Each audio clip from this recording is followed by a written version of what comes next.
Welcome to the next Organic Chemistry podcast, Dr. Brian Lloyd's Scribblecast, where you can download organic chemistry lectures for your review and study. We're continuing now, having covered molecular orbital theory and molecular orbital energy level diagrams. We're going to head back into valence bond theory and try to answer some fundamental questions about the nature of bonding in organic molecules. What we want to do is take a look at the molecule methane. Here is the molecule methane.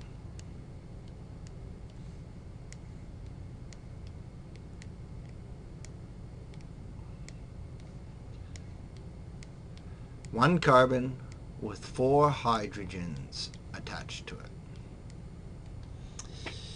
Now, what we would like to know is not only how hydrogen bonds to carbon, but we'd like to know something about the shape of the molecule. Why do the hydrogens arrange themselves around the carbon the way they do? If we take a look at carbon,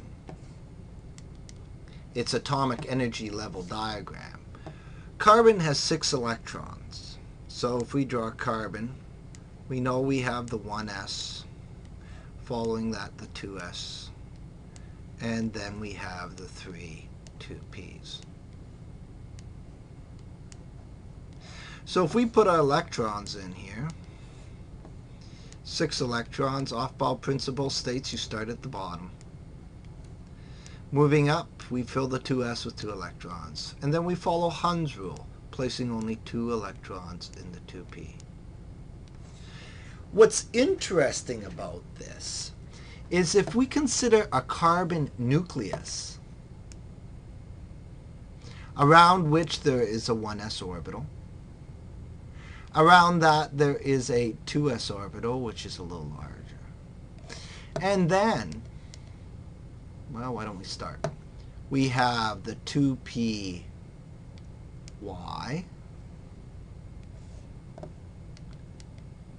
the 2px,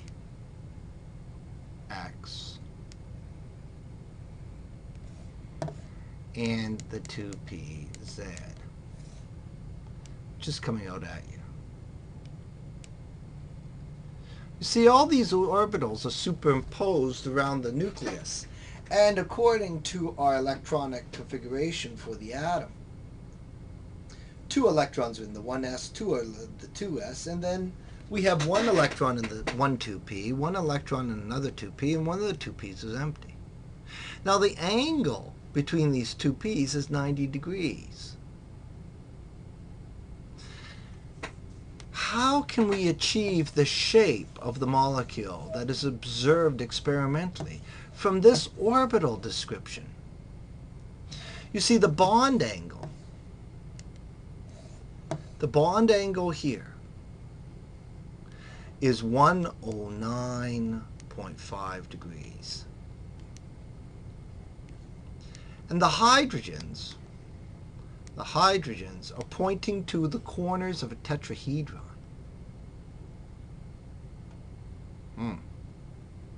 Ready? How do we get a tetrahedral carbon when our orbitals have bond angles of 90? Yes, we could put 2 electrons here and here, but how do we get this shape from this orbital construction? And that is where hybridization comes in. We need to define the term hybridization.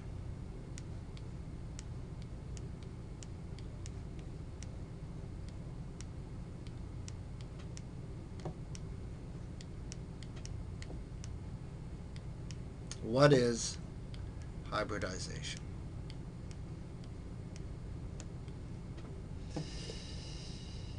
Instead of combining atomic orbitals of different atoms, hybridization involves the combining of 2 or more different atomic orbitals of the same atom to form new orbitals, all of equal energy and shape.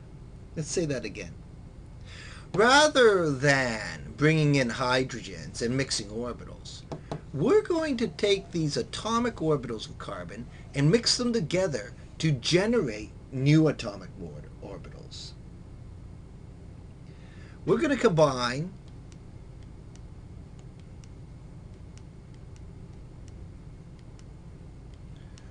two or more atomic orbitals, O's, atomic orbitals. We're going to combine two or more atomic orbitals from the same atom.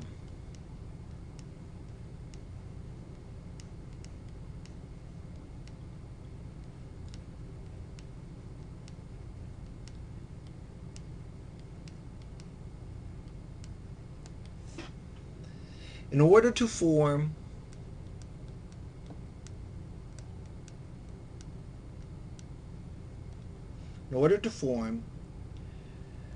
the same number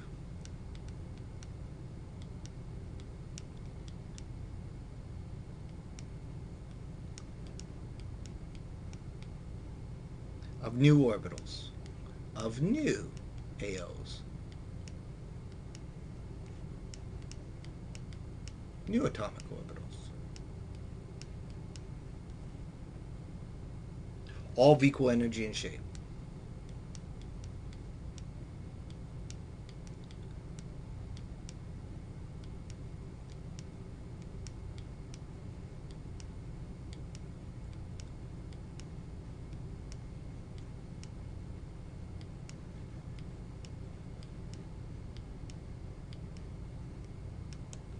Okay, so hybridization is a process by which these atomic orbitals are mixed together to generate new atomic orbitals.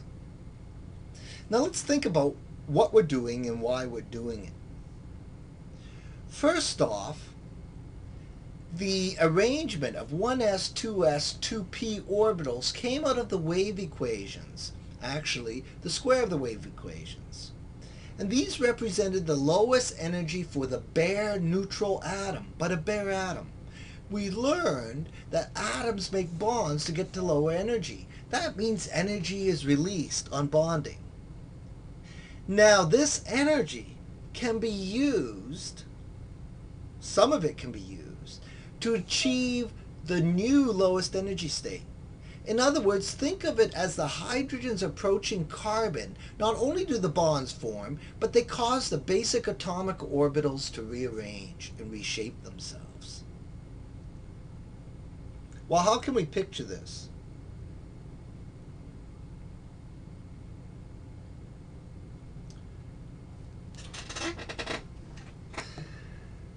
What we're going to do next, I'm going to rub up these orbitals, is we're going to consider what must happen first for carbon to bond. Clearly, if we're making 4 bonds, we want carbon to have 4 unpaired electrons, each of those electrons to share with a hydrogen atom. So the first thing we're going to do is we're going to promote.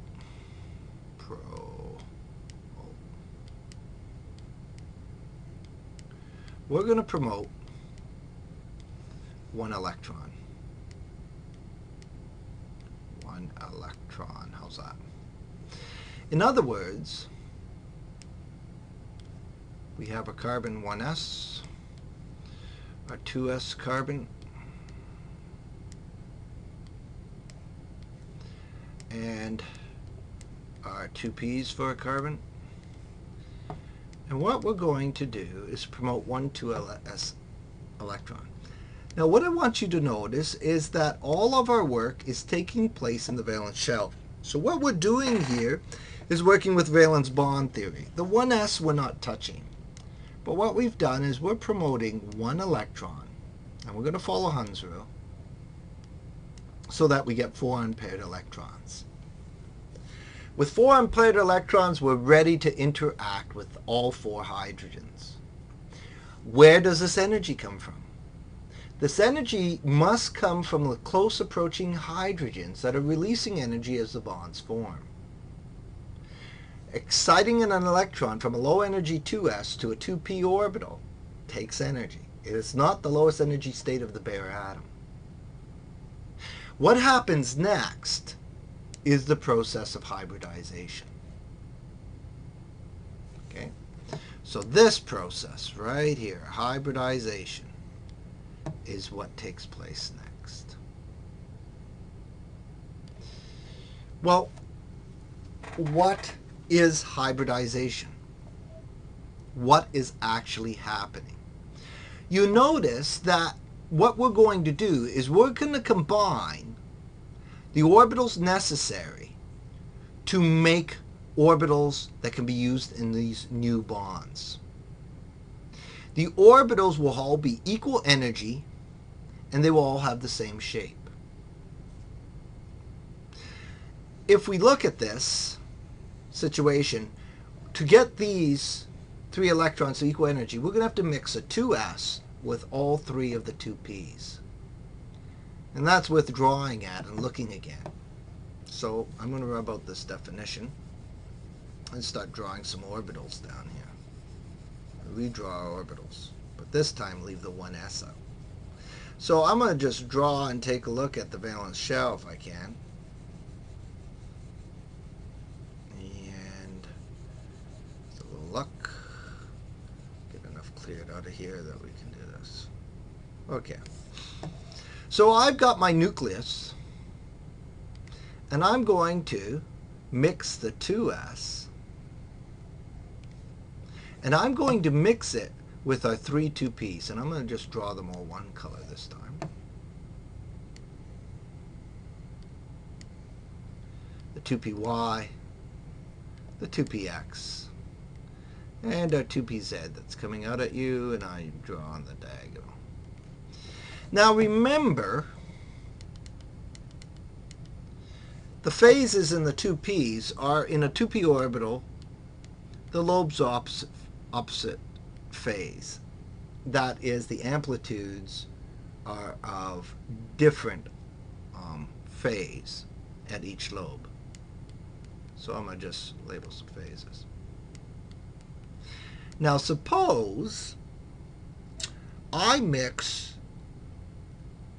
the 2s and it's in a positive phase that corresponds with the positive lobes of the 2p. What's going to happen when the wave function of the 2s mixes with these 2p's?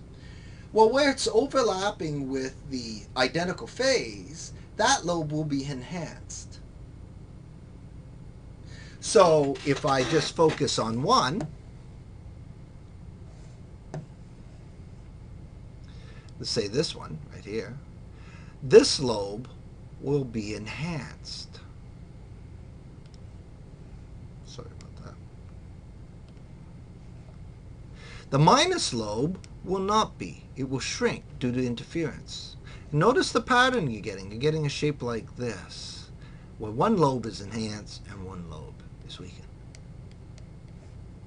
Now what's interesting is when you get this type of orbital forming, this enhancement of one lobe, it automatically causes the other lobe to shrink because you're increasing the probability of finding the electron in the one lobe. That must decrease at the other. And due to the interference pattern, that does happen. And you end up with orbitals that look like this. This is what we call a hybridized orbital. Now when you mix one 2s with 3 2p's, that's mixing 4 atomic orbitals. You must get out 4 atomic orbitals. You get out 4 new hybridized orbitals that all look like this. So let's draw that over here.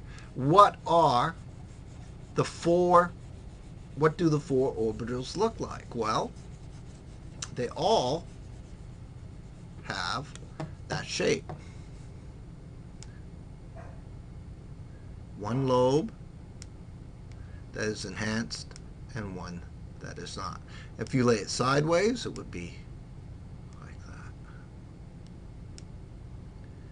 This represents the hybridized orbital formed from one 2s combining with 3 2p's, and you get 4 of these. All right? So I get 4 of these. Well, where are they? Well, what happens now when we do our hybridization? Okay, so I can write hybridize here. Probably run out of room. Almost ran out of room. When it hybridizes, I still have the 1s that's untouched. So I've got my carbon. I've got my 1s. But now the 2s and 2p's have all mixed to make 4, according to our definition, equal energy orbitals.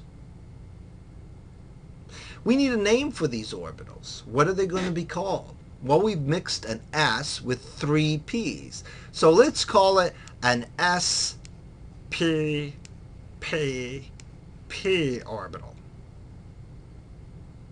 Well, what's p times p times p? How about we get rid of that and we call it sp cubed. So each of these orbitals are referred to as sp cubed orbitals. Sp cubed is a hybridization where you've mixed, after promoting an electron, one 2s orbital with 3 2p's. Now when we put our electrons in, we have our 2 electrons in the 1s, but the 4 carbon electrons that are ready for bonding are 4 sp cubed electrons. And where do these sp cubed orbitals, so what does the sp cubed orbital look like? It looks like this, and there's 4 of them.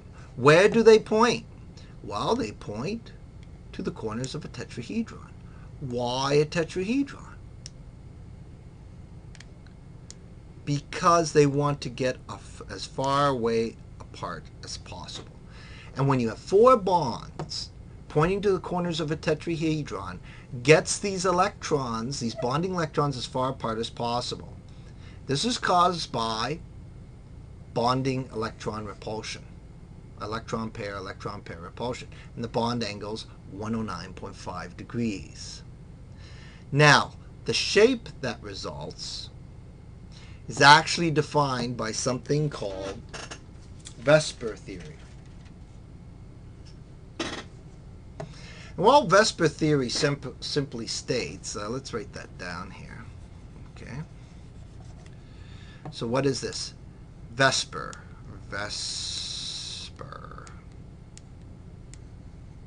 And VSEPR stands for valence shell electron pair repulsion theory. And what it says is essentially that bonding pair electrons will repel each other as far as possible to maximize the distance of separation. These hydrogen-carbon bonds try to get as far apart as possible. And in so doing, when you have 4 bonds, they get to the tetrahedral shape. So methane is tetrahedral in shape. And has a bond angle 109.5. Now, valence shell electron pair repulsion theory helps us to explain the shape. But hybridization allows us to get the orbitals necessary to achieve this shape.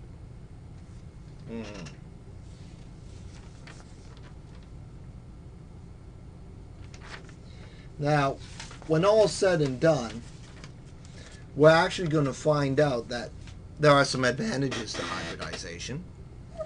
We're going to reiterate them at the end of this lecture, but suffice to say, notice the lobe that's enhanced is more directed.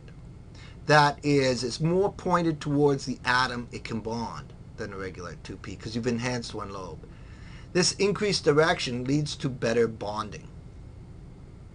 It gives us an advantage and leads to better bonding. And of course, the other advantage is hybridization allows us to implement VSEPR and get the optimal shape, get these bonds as far apart as possible to minimize repulsion. Now let's take a little closer look, if we can, at methane and consider what happens. Initially,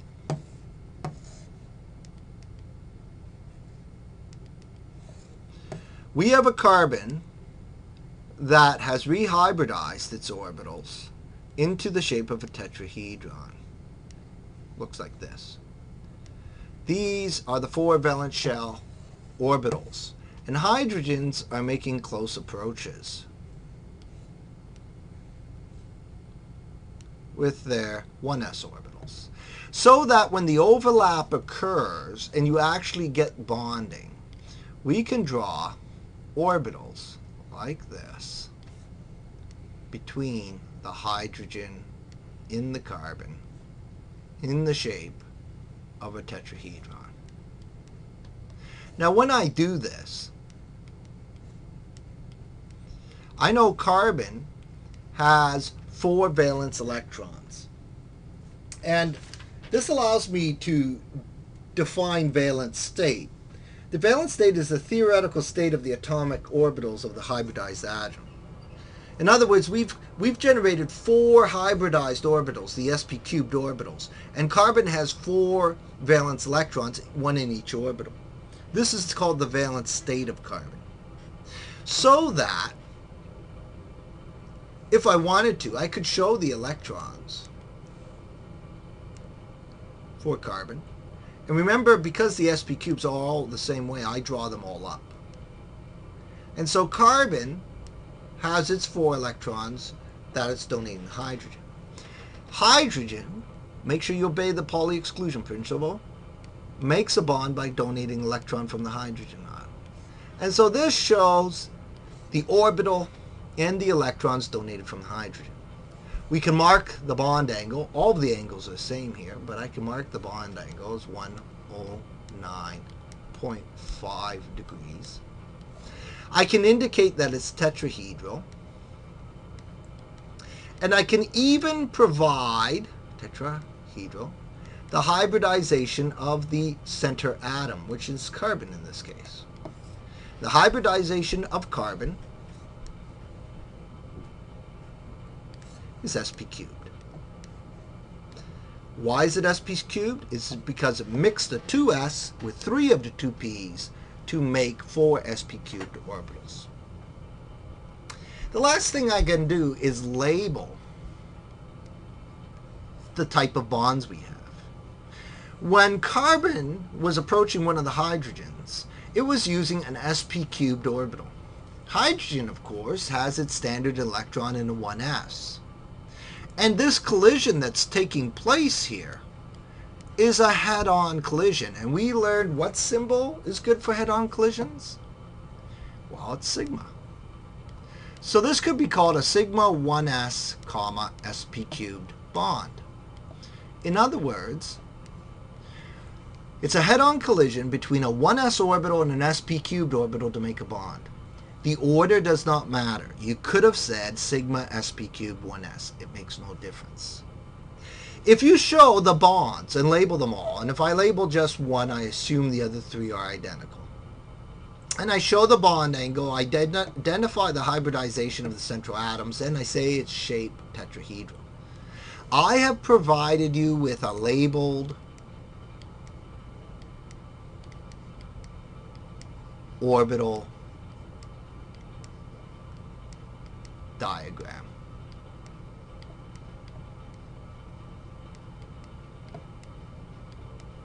Cool. A labeled orbital diagram. If you ask for a labeled orbital diagram, you'll often be asked, draw a labeled orbital diagram for the molecule CH4. Be sure to label all of the bonds, show the bond angles, hybridization central atom, providing the shape, and showing all your electrons. And I will expect you to draw the electrons properly in here. The ones closest to the carbon should be pointing all the same way. Even though in the molecule, I admit we don't know location, but for electron bookkeeping and obeying Hund's rule, show you understand Hund's rule because I put all the carbons the same way. And this is going to help when you do bigger molecules. All right, let's move on. Let's look at a different molecule. What's that? Well, what happens in a molecule, say,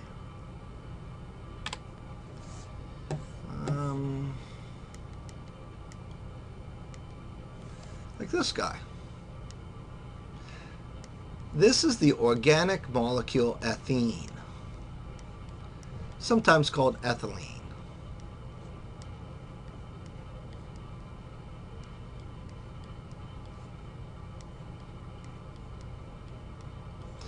What kind of hybridization is happening here? Well, the interesting feature about this molecule is that the two hydrogens and the carbon all lie in a flat plane. Oh, that's interesting. Well, if we start with the same concept that we have carbon, and that carbon is 1s, 2s, and it's 3 2p's. And we put in our electrons. And of course we're going to promote it, so I might as well draw this. Promote, promotion, promote, 1 electron.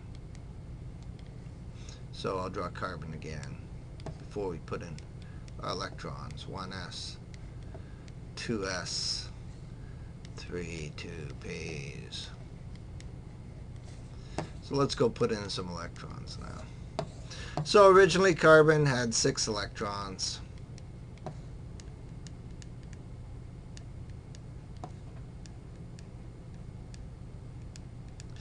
And then we promote 1 from the 2s. So we free up our electrons so we're ready to bond. And we're only focusing on one of the carbons here. And now we hybridize. Let's ask a simple question. How many atoms are attacking this carbon? Well, we've got an H, an H, and a C. There are 3 atoms coming in on it. So how many orbitals do we have to get ready for bonding? Well, in fact, we only have to get 3 orbitals. So when this guy hybridizes,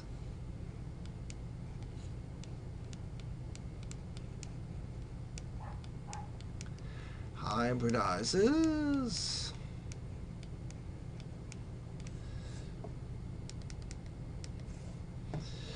one S.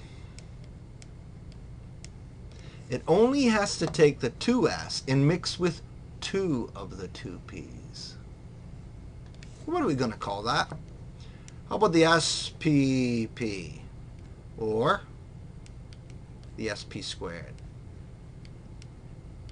In other words, we mix 1 2s with 2 2p's, that's 3 orbitals, we get 3 new equal energy orbitals called sp squared.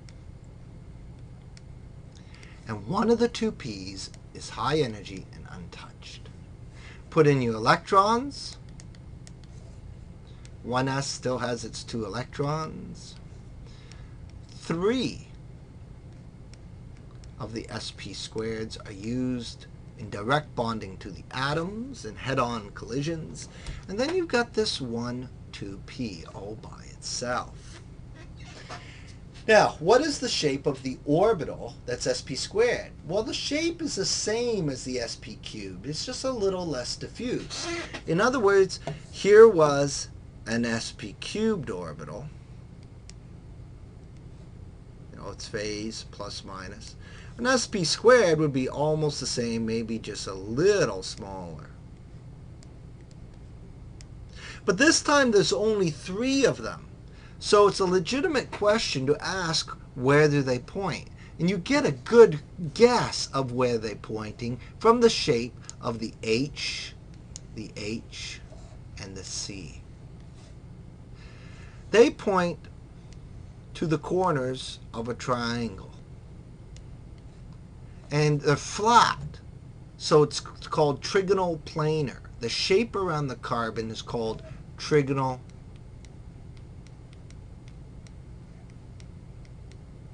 planar.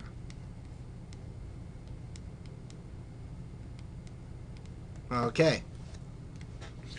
So what's existing here is an sp squared pointing out to the hydrogen, an sp squared pointing out to the carbon, an sp squared pointing out to this hydrogen.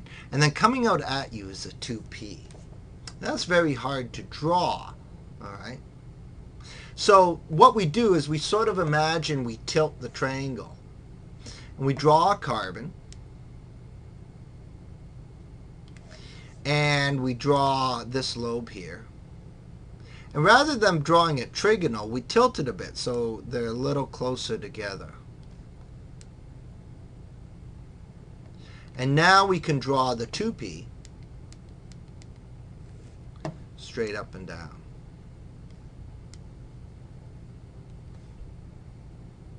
And this carbon will have its 4 electrons all pointing in the same direction, ready for bonding. The 2 hydrogens that come in, right, they came in here. The 2 hydrogens that came in this direction, and they put their electrons opposite spin.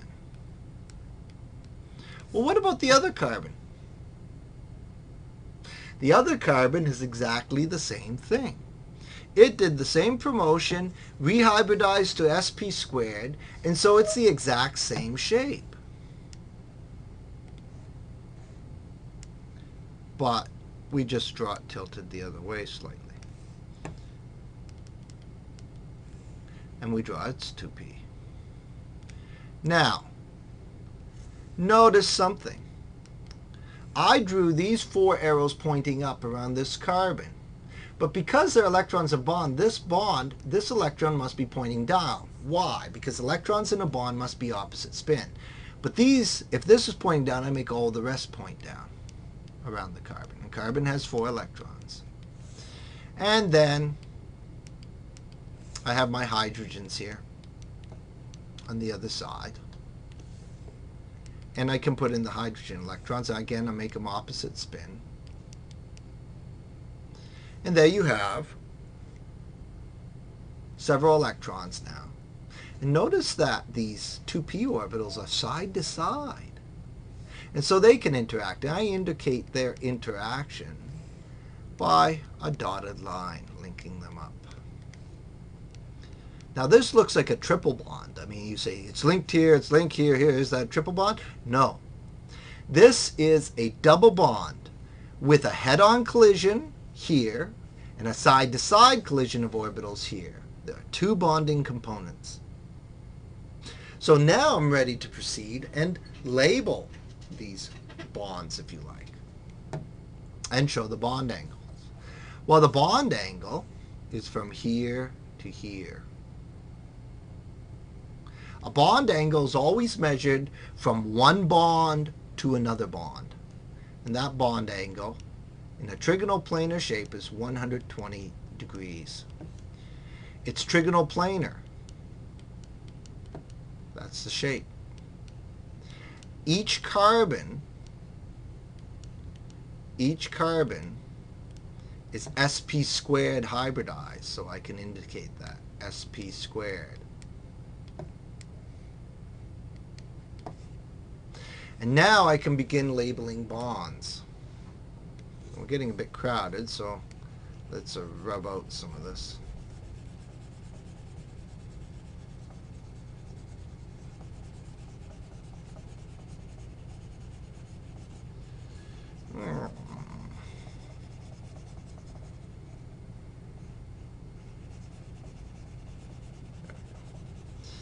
Okay, so we're going to label some of the bonds. Let's do that in red so it stands out.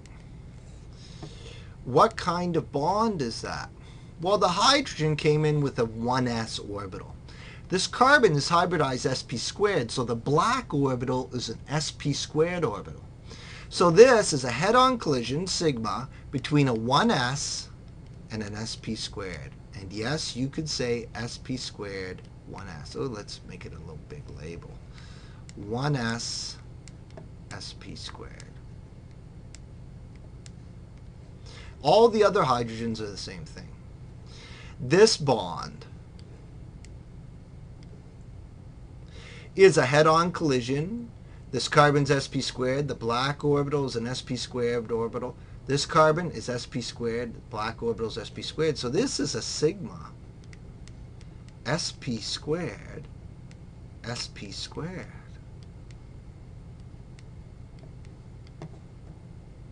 And lastly, the dashed line shows two orbitals interacting side to side. What's the symbol for side to side interaction? Well, that's pi.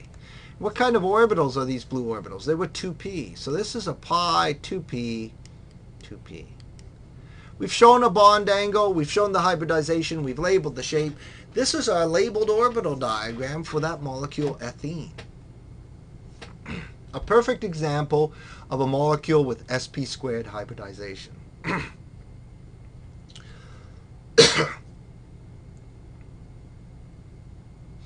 The next hybridization we want to look at comes from a different molecule.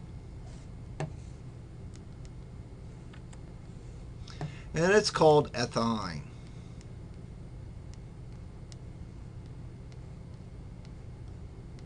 Ethyne is an interesting molecule in that it has a triple bond between the carbons. It's linear in shape. And the hybridization we're going to have to use will have to explain this linear shape. What is that hybridization? Well, again, we start with carbon, 1s, give it a 2s, and a 2p. And we're going to promote the electron, so over here I'll draw the same thing again.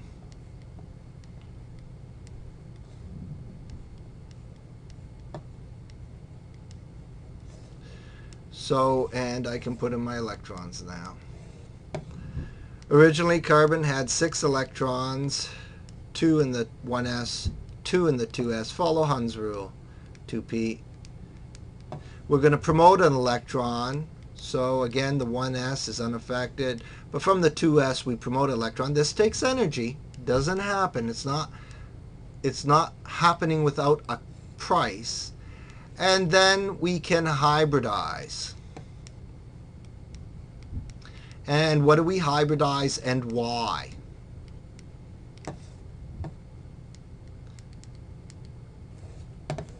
Okay, so this was promotion.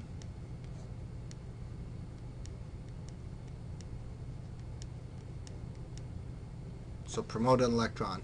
Now we're going to hybridize. 1s is unaffected. Well, look. This carbon, if we focus on one carbon, has an H coming in on it and a carbon. To produce directed orbitals, we only need to mix 2 orbitals. That is, mix this 2s with one of the 2p's. If we mix a 2s with a 2p, we're producing orbitals called sp. And 2 orbitals that are 2p are untouched. If we do something like this, what would the consequence be? Put our electrons in, we have low energy sp and 2p's untouched. What is the consequence of this? Well, sp orbitals, like their counterparts, sp squared and sp cubed, are basically the same shape. Again, they're lobes. And you'll notice when I draw the bonds, although I show the plus minus here, the amplitude phases, you notice when I'm actually drawing the bonds, I drop the little amplitude. I just draw a carbon here, and then I link it up and make an orbital. It's because the little lobie at the back is not used in bonds and bonding, and it can be ignored. But what we're going to do now is take a look at the sp orbital. So I go ahead and draw my carbon. Let's look at one carbon first. And it's going to have 2 sp orbitals. And if I want to get those sp orbitals as far apart as possible, you've got 2 orbitals to separate. How do you get them far apart? Well, 180 degrees, linear. One points one way, and the other points the other way. Now what we've got is a tricky situation. We've got 2p orbitals, a 2py, and a 2pz coming out at you. Now this is where it gets tricky. See this orbital in green? It's a single orbital. It's 2p. See this blue one? It's a single orbital. The 2 lobes are a single orbital It's 2p.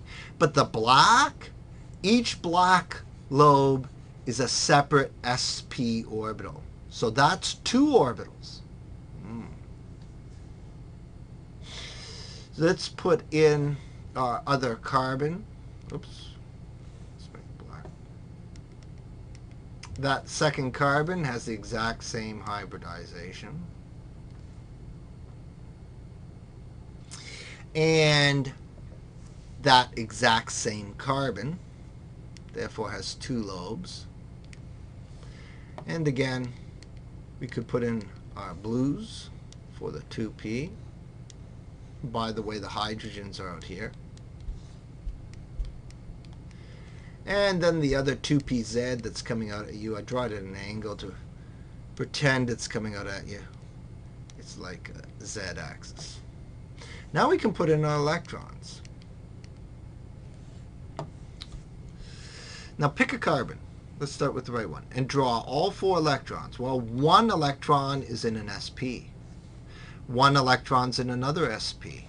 So let's do those 2. Okay, these 2. I've drawn them.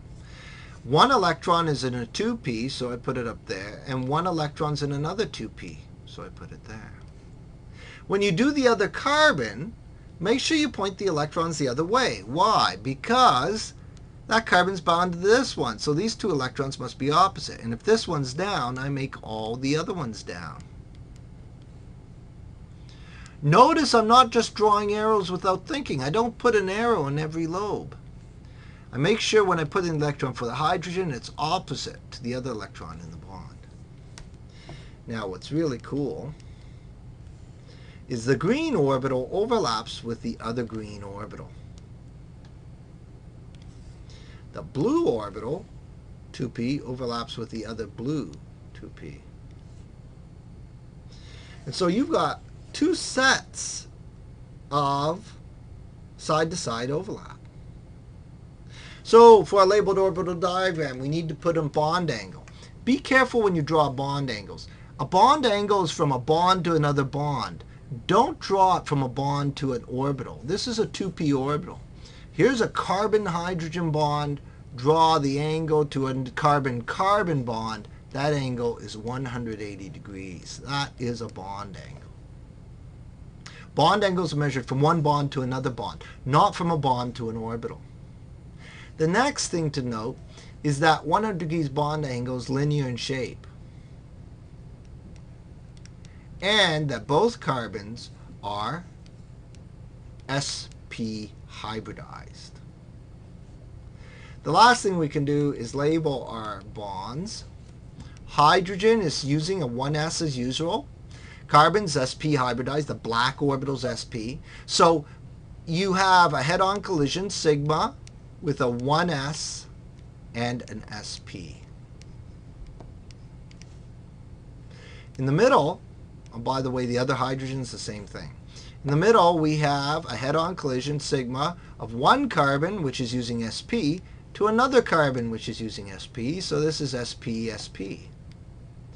And lastly, we've got our green orbital and our blue, which are both the same, side-to-side overlap, which is pi. Okay, so side-to-side overlap, which is pi. And they're 2p bonding to a 2p side-to-side. So there is a labeled orbital diagram for the molecule Ethyne. It shows a triple bond. The triple bond, one of the bonds is the green overlapping. One of the bonds is the blue side-to-side overlapping. And the third bond is this black one in the middle, which is not a side overlap, but a head-on overlap. There you have hybridizations for carbon-carbon that's triple bonded, carbon-carbon that's double bonded, and carbon that has only single bonds around it. The 3 hybridizations that we've learned so far were sp cubed, sp squared, actually let's spread them out a little more, sp squared, and sp. In order to draw labeled orbital diagrams, you have to be able to draw the shapes of sp cubed, sp squared, and sp. And you must be able to draw them at any angle. For example, carbon that is sp cubed has lobes that look like this. You may have to draw it sideways.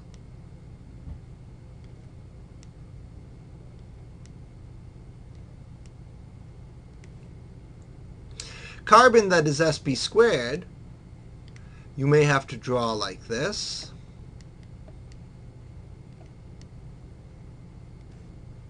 or facing the other way.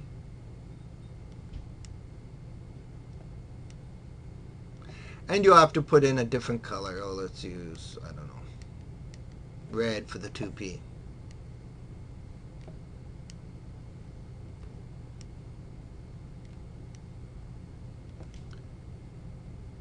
Sometimes you even have to tilt it a little more. And for the sp orbital, you need to draw a carbon with an sp. That's a single sp orbital. That's a single sp orbital. The sp orbitals are linear. And then you can draw your 2p's. Okay. So here's a 2p. And here is a 2p.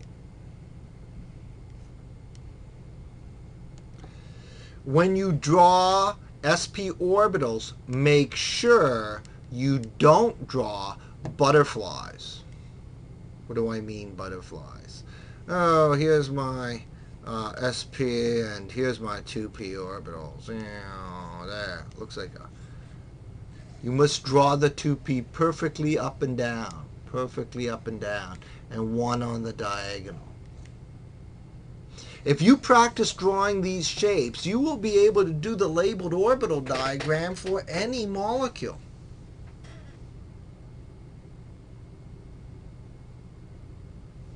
Now, how do you do a labeled orbital diagram based on these shapes? Well, let's try one together, and I'll tell you how to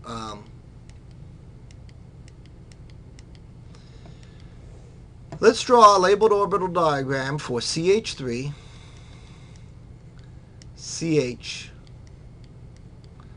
double bond, CH2. The first thing you must do when you're asked to draw a labeled orbital diagram is determine the hybridization of the atoms at the center of each grouping. That is like the carbon off this CH3, this CH. So all of the carbons you must determine hybridization. The way you determine hybridization is calculating the hybrid orbital number, sometimes called H.O.N, it's abbreviation H.O.N, hybrid orbital number, hybrid orbital number. It's sometimes called steric number, Sn, or sometimes called coordination number, Cn. Okay? All three mean the same thing. And the way you calculate it is you find the atom, you look at one of the atoms only, and you just count how many atoms are attached to it. Not bonds, how many atoms. This carbon has how many atoms attached to it? Well, this carbon has an H, another H, and this carbon. Notice I didn't count the bonds. There are 3 atoms attached to him. This carbon has an H, a carbon, and this carbon attached to him. So here's 3. How many atoms attached to this carbon? He has 3 hydrogens and he's bound to a carbon. He has 4 atoms. When the H.O.N is 4, your hybridization is sp cubed. When the H.O.N is 3, your hybridization is sp squared. And when your H.O.N is 2, your hybridization is sp. So when we look at this, we can label these carbons as sp cubed, sp squared, and sp squared. So now when I'm asked to draw a labeled orbital diagram that shows all the electrons, labels the shape around each carbon, telling me the bond angles, I can draw the following. I can start with one of the carbons of the sp squared.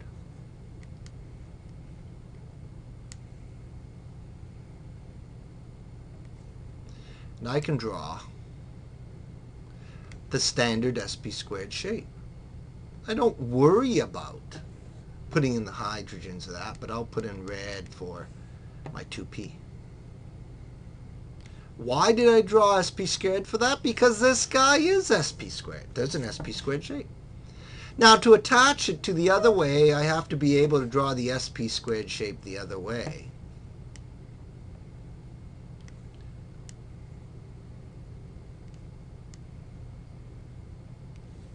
And so, I can give it its 2p. Now remember, carbon always has 4 valence electrons, so that's what we're working with. Now I've got to draw an sp cube shape. I can pick it here. I could draw it here, I could draw it up there. It makes no difference. I'll draw it up here. And remember, the sp cube shape sort of looks like a TP. Or if you like, a peak with a tripod off of it. Now I can put in the H's. So here's an H, here's an H, here's an H, here's an H, and this guy has 2 H's. Now I can add the electrons. Start with 1 carbon, and as I said, put in 4 electrons into each orbital. 2p gets 1. Notice I don't put 1 in each lobe because this is a single orbital and it only can hold 1 electron. Carbon only has 1 electron for each orbital. Now, since I have to make a bond here, this carbon's electrons must be down. They must be opposite spin, so I make the rest of his electrons down. This carbon, therefore, will have his electrons up. Once I've done all the carbon's electrons, I can add the hydrogens, and making sure opposite spin in each orbital.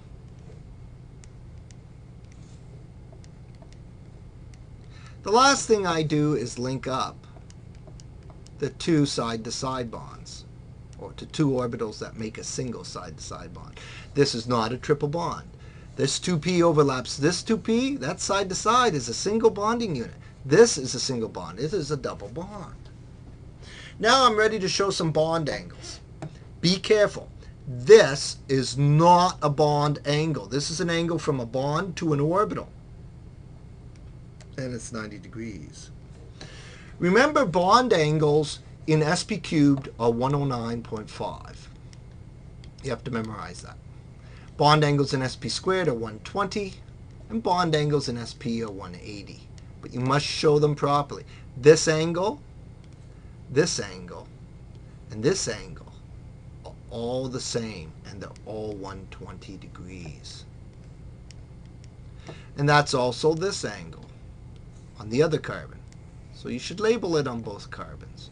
The angle here, because this guy's sp cubed, is 109.5 degrees. I identified the hybridization up top of each carbon, so I don't have to do that again. And the shape around each carbon is trigonal planar for sp squared, sp's linear, and sp cubed's tetrahedral. The last thing I have to label, of course, might as well do that in green, are the bonds. Hydrogen's using 1s. 1s reacts with this carbon, which is what hybridization? Sp cubed. So his orbitals are sp cubed. Head-on collision, sigma 1s sp cubed. What about this hydrogen? Is he also sigma 1s sp cubed? Well, in this case, this carbon's sp squared. Yes, hydrogen's using 1s in a head-on collision, but this carbon's using an sp squared orbital. So this one's a little different. Sorry about that. Sigma 1s sp squared. What about this bond? Well, this carbon's sp cubed, this carbon's sp squared. It's a head-on collision. Sigma sp cubed, sp squared. You can reverse these. You could say it the other way around. You could say sp squared, sp cubed, no problem. Here we've got sigma 2 carbons that are sp squared. Sp squared, sp squared.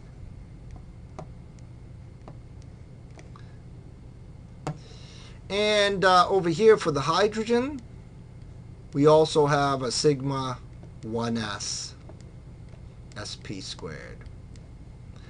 Lastly, the side-to-side orbital overlap between the two red 2p's, side to side is pi, and that's a pi 2p 2p.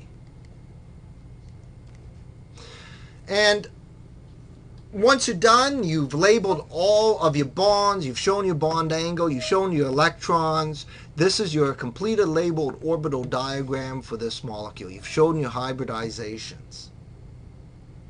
So you can determine hybridization by calculating the hybrid orbital number. Once you know hybridization, you know bond angles and shape. You know your shapes, you've memorized them, you can draw them. You can create a labeled orbital diagram for any molecule I give you. Next lecture, we're going to expand this concept into atoms other than carbon. We're going to look at some labeled orbital diagrams for atoms other than carbon. And then we're going to take this concept of hybridization and revisit dipole moments for molecules and determine dipole strengths for different shaped molecules. I hope this has been useful. My name is Dr. Brian Lloyd. Thank you very much.